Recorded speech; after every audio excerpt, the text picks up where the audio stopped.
मैंने तूफानों से टकराना सीख लिया है कि मैं अब हवाओं के रुख नहीं चलता। मैंने तूफानों से टकराना सीख लिया है कि अब मैं हवाओं के रुख नहीं चलता। मेरी गलतियों ने मेरे हौसलों को बढ़ा दिया है। मेरी गलती ने मेरे हौसलों को बढ़ा दिया है कि मैं अब किसी और के बताए रास्ते पर नहीं चलता। कुछ ऐसा ही विचार लिए भारत के 15वें प्रधानमंत्री नरेंद्र मोदी ने भीड़ से हटकर और परिस्थितियों से लड़कर सपने को साकार कर हमें सिखाया है कि परिस्थिति कितनी ही बुरी क्यों ना हो, पर अगर हौसले बुलंद हों तो उसे भी एक दिन झुकना ही पड़ता है। नरेंद्र मोदी का जन्म 17 दिसंबर 1950 में बॉम्बे राज्य के मेहसान जिले में वाडनगर में हुआ। बॉम्बे राज्य भारत का एक अलग राज्य था, जिसे 1 मई 1960 में अलग कर गुजरात में जोड़ दिया गया। नरेंद्र मोदी के पिता का नाम दामोदर दास मूलचंद मोदी था और मां का नाम हीराबेन मोदी। नरेंद्र मोदी के 5 और भाई बहन हैं।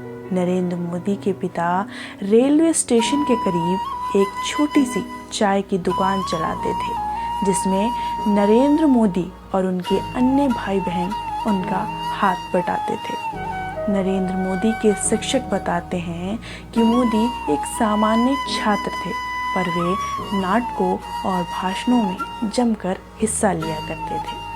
नरेंद्र मोदी ने अपनी पढ़ाई वाडनगर से ही पूरी की और 13 साल की उम्र में उनकी शादी यशोदाबेन चमनलाल के साथ हो गई। शादी के कुछ वर्षों बाद मोदी और उनकी पत्नी अपनी मर्जी के अनुसार एक दूसरे से अलग हो गए। पत्नी से अलग होने के साथ ही मोदी का वैवाहिक जीवन भी खत्म हो गया। नरेंद्र मोदी से वैवाहिक जीवन से जुड़े सवाल पूछे जाने पर उन्होंने बताया कि एक अविवाहित ही भ्रष्टाचार को देश से खत्म कर सकता है और देश की बेहतर सेवा कर सकता है। 1971 में मोदी ने अपनी स्नातक की पढ़ाई पूरी कर 2 साल पूरे भारतवर्ष का दौरा किया और अनेक धार्मिक स्थल की यात्रा भी की। 1971 में मोदी आरएसएस के प्रचारक बन गए, जहां उन्होंने बड़ी मेहनत से और लगन से काम किया और लोगों की समस्याओं को बड़े करीब से समझा। 1975 में राजनीतिक उथल-पुथल के दौरान उस समय की प्रधानमंत्री इंदिरा गांधी ने पूरे देश में इमरजेंसी लगा दी थी, जिस वजह से आरएसएस जैसी संगठनों पर भी प्रतिबंध लग गया। पर फिर भी मोदी ने अपना काम करना नहीं छोड़ा और सरकार की गलत नीतियों का जमकर विरोध किया।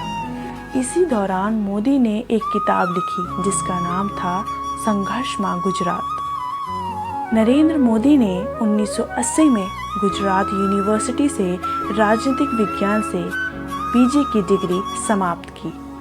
आरएसएस में बेहतरीन काम को देखते हुए मोदी को भाजपा में शामिल कर लिया गया, जहां उन्होंने 1990 में आडवाणी की भव्य अयोध्या रथ यात्रा का आयोजन कर सबको चौंका दिया और सीनियर लीडर्स को भी प्रभावित किया।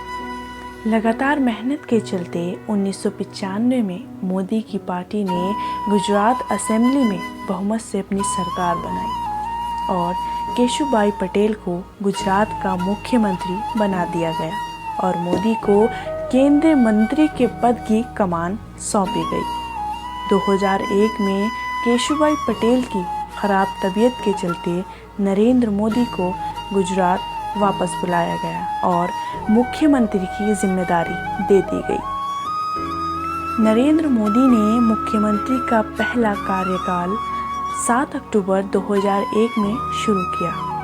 2002 में दुर्भाग्यवश गुजरात में दंगों की आग भड़क गई, जिसकी वजह से मोदी की जमकर आलोचना हुई। हालांकि सुप्रीम कोर्ट की कार्रवाई के तहत मोदी पर लगाए इल्जामों को बर्खास्त कर दिया गया। मुख्यमंत्री के तौर पर उनकी नीतियों को आर्थिक विकास का बढ़ावा करने के लिए श्रेय दिया गया। 2014 में लोकसभा चुनाव मोदी के नेतृत्व में ही लड़ा गया और 202 सीटें जीतकर भाजपा ने सफलता प्राप्त की। मोदी के सफल नीति और कुशल कार्यों से उनकी लोकप्रियता पूरे देश में देखी जा सकती है और साथ ही गुजरात की जनता ने मोदी को अपना पसंदीदा नेता मानकर 4 बार अपना मुख्यमंत्री चुना। 2013 में टाइम्स ऑफ ईयर मैगजीन ने भी मोदी के चेहरे को चुना। एक राजनेता होने के साथ साथ नरेंद्र मोदी एक कवि भी हैं। वे गुजराती और हिंदी भाषा में कविताएं लिखते हैं।